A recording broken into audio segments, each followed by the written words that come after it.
using the power of your mind. Man is ever in search of strength. It is a strong man that wins. It is a man with power that scales the height. To be strong is to be great, and it is a privilege of greatness to satisfy every desire, every aspiration, every need. But strength is not for a few alone. It is for all, and the way to strength is simple.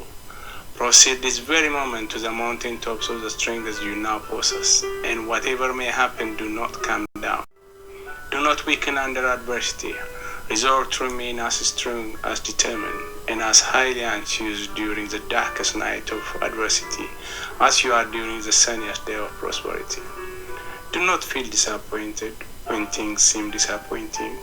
Keep the eye single upon the same brilliant future, regardless of circumstance, conditions, or events. Do not lose heart when things go wrong.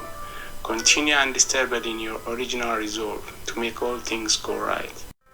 To be overcome by adversity and a threatening failure is to lose strength. To always remain in the same lofty determined mood is to constantly grow in strength. The man who never weakens when things are against him will grow stronger and stronger until all things will delight to be for him. He will finally have all the strengths he may desire or need. Be always strong and you will always be stronger. Whenever you think or whenever you feel, whenever you speak, whenever you act, or whatever may be taking place in your life, your supreme idea should be that you are above it all, superior to it all, and have control of it all. You simply must take this higher ground in all action, thoughts, and consciousness before you can control yourself and direct for practical purpose the forces you possess. When we say I am, the soul and the individuality, as being one and as standing at the apex of human existence, is just as important as anything that may be said thereafter in connection with the applications of the forces in man to practical action. In fact, when we learn to realize that we, by nature, occupy a position that is above mind and body, we can define individuality more fully by stating that it is the invisible man and that everything in man that is invisible belongs to his individuality. It is the individuality that initiates, that controls and directs. Therefore, to control and use a force in your own system, you must understand and develop individuality. Your individuality must be distinct, determined, and positive.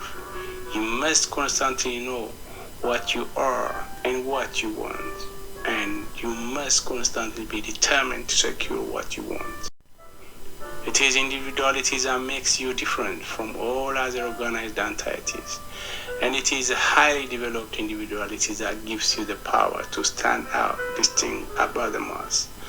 And it is the degree of individuality that you possess that determines largely what position you are to occupy in the world.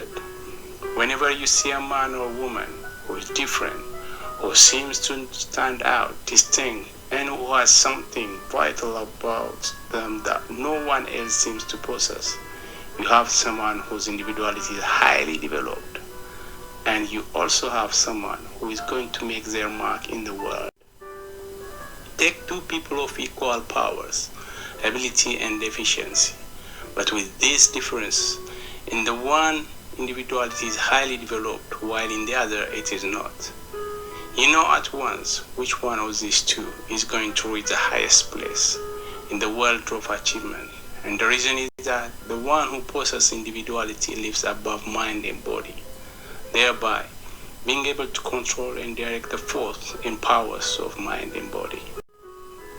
The man or woman, however, whose individuality is weak, lives more or less down in the mind and body, and instead of controlling mind and body, is constantly being influenced by everything from outside that may enter their consciousness.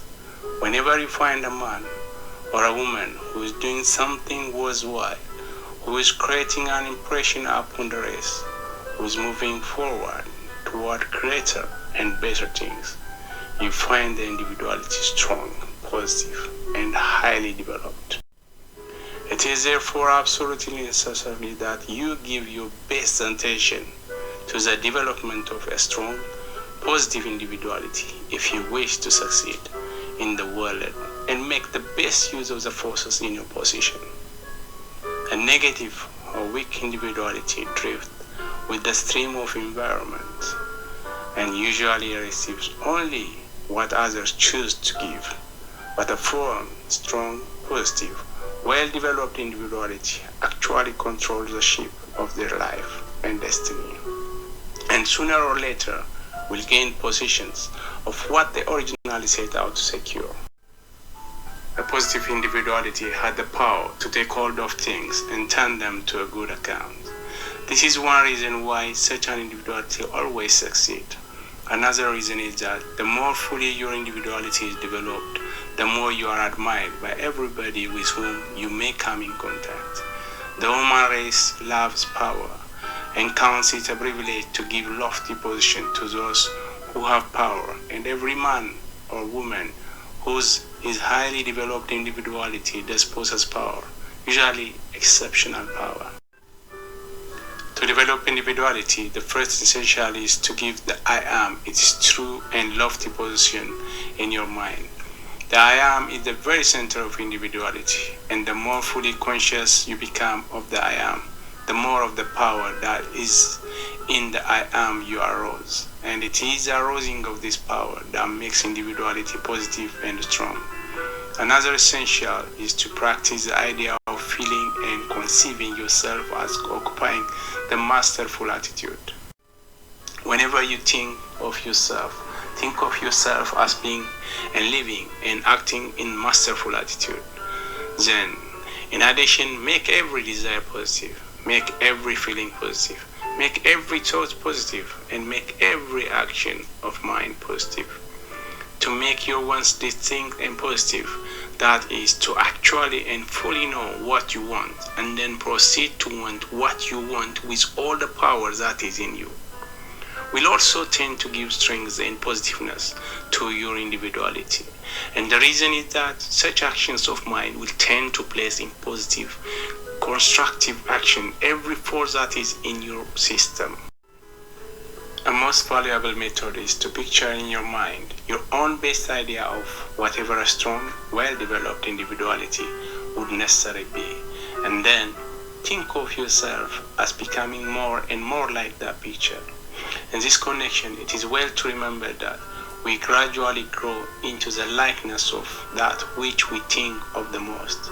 Therefore, if you have a very clear idea of highly developed individuality and think a great deal of that individuality with a strong, positive desire to develop such an individuality, you will gradually and surely move toward that lofty idea. Another valuable method is to give conscious recognition to what may be called the bigger man on the inside. Few people think of this greater man that is within them, but we cannot afford to neglect this interior entity for a moment. This greater or larger man is not something that is separate and distinct from ourselves. It is simply the sum total of the greater powers and possibilities that are within us. We should recognize this, think of them a great deal, and desire with all the power of heart and mind and soul to arouse and express more and more of these inner powers. Thus, we shall find that the interior man, our real individuality, will become stronger and more active, and our power to apply our greater possibilities will increase accordingly. The value of individuality is so great that it cannot possibly be overestimated. Every known method that will develop individuality, therefore, should be applied faithfully, thoroughly, and constantly. In fact, no one other things we can do will bring greater returns. The personality is the visible man. Everything that is visible in the human entity belongs to the personality. But it is more than the body.